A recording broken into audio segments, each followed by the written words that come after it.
curious what made you interested in chatting about the program. I'm on this mission to understand my body and get in tune with it better. So I'm already on that Nice. mission. And then I've been talking to you about this for a while. And when I saw your presentation, the presentation was good.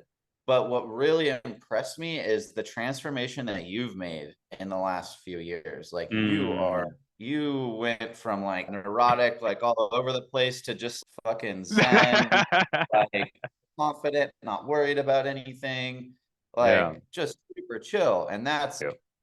that's super noticeable. That got me thinking, maybe there's something to this. I'm super open-minded. I like to explore things that raise alerts in my head. That's BS, that's foo-foo. I like to dive into things like that because I want to see for myself. I'm not going to take anyone else's word for it. It starts out very cognitive about what's the noise in our heads, the language we're talking to ourselves with, pulling up the fears and doubts and limiting beliefs and stuff, which causes like that sporadic and erratic thinking. And then as we start doing the exercises throughout the week, that's when you're building that mind body connection. So the process for me was over the past several years, building that, doing a lot of the mental, emotional work, and then realizing, oh, there's a physical aspect that I need to start stepping into, which got me into all of the body stuff. So it's gonna help you with the mind body connection and start building and developing that. But for me, like it all started with the mind stuff, right? With the noisy mind and everything. There's like I've explored a lot of mental stuff myself, Okay. meditation. Yeah. I think my self-talk's pretty good, but there's probably areas where it's not. But I haven't explored a lot of the mind-body connections. Okay. Yeah, sweet. That's what it's all about, man. And we go deep. Like it helps you. I teach the tools so that you can self-discover whatever you need to, and then you just go from there. And it's not like talk therapy. It's here's an exercise, go do it, and let's see what comes up. And stuff will come up. We all have our stuff. What's the process? How does it work? What does it entail? All that kind of stuff. It's 8 weeks, so that's 2 months of that. And then there's exercises to do throughout the week, every week. And the way I'm mapping it out is for the first 2 weeks, it'll be about, for the first week, it'll be about 5 minutes a day outside of the calls. For the second week, it'll be 10 minutes a day. For the third week, 15 minutes a day. And then so ramping up. And it's really however much time you put into it is going to be what you get out of it. Because this is a Mhm. skill you're gonna have to learn. And it's just like going to the gym, right? You got to go consistently. Just like you were saying at the beginning, right? Because our minds are loud and we haven't really worked on that. Most of us haven't worked on that for 2 or 3 decades.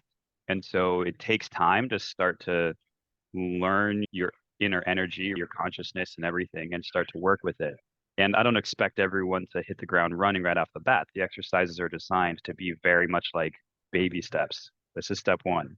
Let's just do this for a week. Here's step two. Let's just do that. It's very much incremental.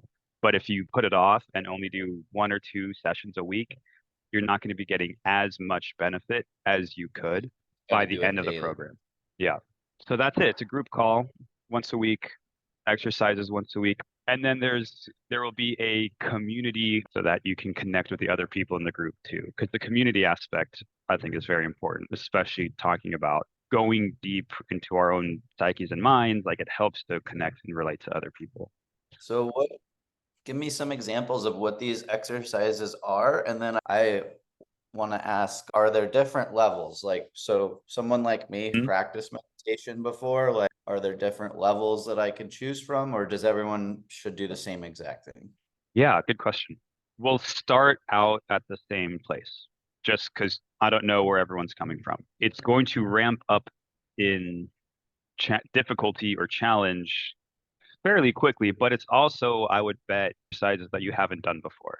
Okay. And so the exercise is the first one, very simple. It's literally just sit still for 5 minutes. You can probably nail that one. When I started meditating, dude, I was fidgeting, I was adjusting my clothes, I was scratching itches. I literally made myself sit on my hands so that I wouldn't move. Yeah, that's me. I can't sit still. Okay, there you go. And so the challenge with that, or the what I challenge you with in that is start to pay, and because you've already done meditating before, right? Okay, make yourself sit still, and don't worry about your mind. Just do that. And then when you get to that point, and as you're doing the exercises, start to pay attention to what your mind is telling you or what your body is feeling, right? So we're really starting to like interface with our mind and with our body. And that's how we're building this whole mind body connection thing, right? Part of it, but also just understanding, what does my mind sound like? What is it telling me? What is it screaming at me like, hey, move? Or is it just my body just feels something, right? And it just wants to. But that's the first part. The second exercise is called walk the mind, where now we start interfacing with the mind, and chances are it's just running and doing its thing. And so instead of trying to stop it, because every other meditation course, recording, whatever, they're like, quiet your mind, only focus on your breath. Okay, that's great. But if my mind is going constantly, how can I use that as a tool? Kind of like when you're in wrestling stuff, right? You want to learn how to use somebody's weight against them, right? Use their momentum in your favor. Same thing here, right? If your mind's already running, let's walk with it and ask it questions and engage it in a conversation. And by doing that, that's when you can start getting into the core of what's like driving all these thoughts in the first place. And that drives your beliefs and your actions and your behaviors and your life, right? So we're starting to really get to the core of who you are and like what your psyche is and how it's programmed. After that, we start dropping into the body a little bit. We can start to ask it questions just like we do with the mind, because our mind and body, it's really one thing, right? And if you have an emotion, there's both a mental component and a physical component. If we were not human, we didn't have language, there wouldn't be a mental component, right? It would all be feeling, but we're human and we do have language. And so we have to interface with both of them. And as you start to find these sensations in your body, like a pressure or a lump in your throat or a pit in your stomach or a weight on your shoulders, right? And how that's connected and related to these thoughts that you're having, then we can start going one level deeper to interface with the body itself and ask it questions for even further understanding. All of that so far is very cognitive, a little bit Mhm. thematic, but it's very cognitive. And What is so somatic? thematic means having to do with feelings, sensations in the body. Yeah. Somatic therapy is like a branch of therapy.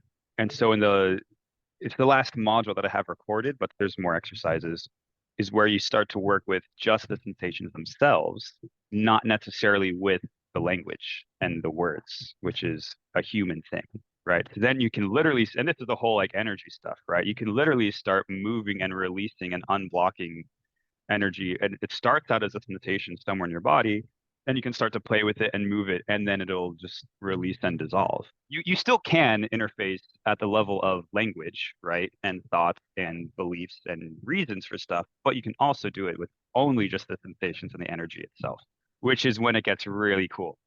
That is cool. For me, I have this like pectus excavata, my chest kind of goes in.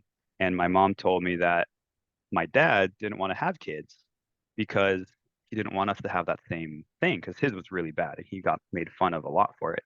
And one of the first times I started doing this work, I felt this tightness and I asked myself, like, what is this feeling? And it just gave me the word like unwanted. And I was like, damn. And it fizzled and dissolved. Once I was aware of it, it dissolved. And so like I dissolved that energy behind the feeling of thinking I was unwanted. And you do that over and over again, and you start to release all of the things that you're holding on to that you don't even know you're holding on to. I never consciously chose to think that I was unwanted from that story, but my body did. That's sweet. That's It's cool. dude, it's crazy. Yeah. I'm really interested in my 30s. I've started with this thought in mind that it's our language that's the barrier. Is Yeah. we don't tell stories the way that they were told 1,000 years ago. And the way that we Right. understand things with our current language is not, there's something's got lost in translation. And so my instincts tell me that there's a lot of things that exist outside of language, and Yeah. I've always wanted my mind to be able to use my mind without having to have words. It's like I'm I love constantly that. having thoughts, but then I have to pull words out to explain the thought to myself. It's weird. It's like I'll have the thought and it's like instant, But then I'll spend 15 seconds putting it into words, and it's like, why am I still thinking about this? It'd be cool if I could just have the thought and then and just move on and not have to be buried in this burdensome language. Words are hard, man. Yeah, Yeah. and they're slow. Yeah, and that's what you're talking about is basically your intuition, right? And so as we go through life and we have all these memories and all these things that we do trap and store physically and mentally, usually it has to do, or a lot of the times it has to do with words and memories and beliefs and thoughts attached to something. And so if that thing gets triggered and it comes up, all those words and beliefs and thoughts and memories are going to get triggered and we're going to start thinking. And this is the problem. Think, you know how in business, right? When you create a solution to something, every solution creates new problems. Same thing with any tool ever invented in history. And thinking is no different. Thinking has made us start detaching from our bodies and our intuition. And so we think so much. And this is why the humans don't shake the way animals do. It's because we think, because all the energy is coming to the prefrontal cortex. As you start to do this work, your intuition will become louder. And if you, especially if you keep doing it, if you keep doing it, right? Because that's the thing, we keep on adding, just we keep on just absorbing all this negative energy, and we don't really let it out all the time.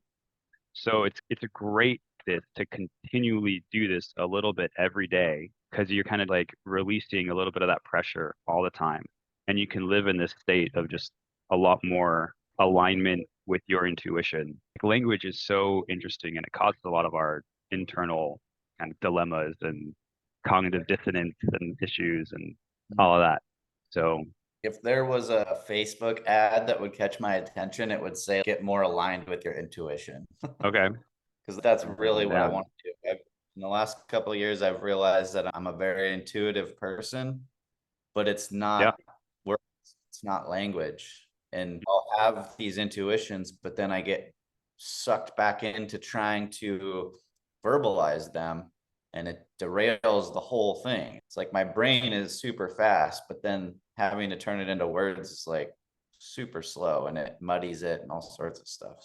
Cool, man. Well, I'm stoked for you, dude. I mean, I'm stoked for anyone that joins this and who's committed to doing the work, right? Not a lot of people are ready. We were just talking about. Sometimes it's scary, but once you start to really be okay with diving in and getting comfortable with the discomfort, you realize nothing can fucking stop you as long as you keep going. And with this level of work, you really start to know yourself a lot. And then being just that, being who Chuck is, right?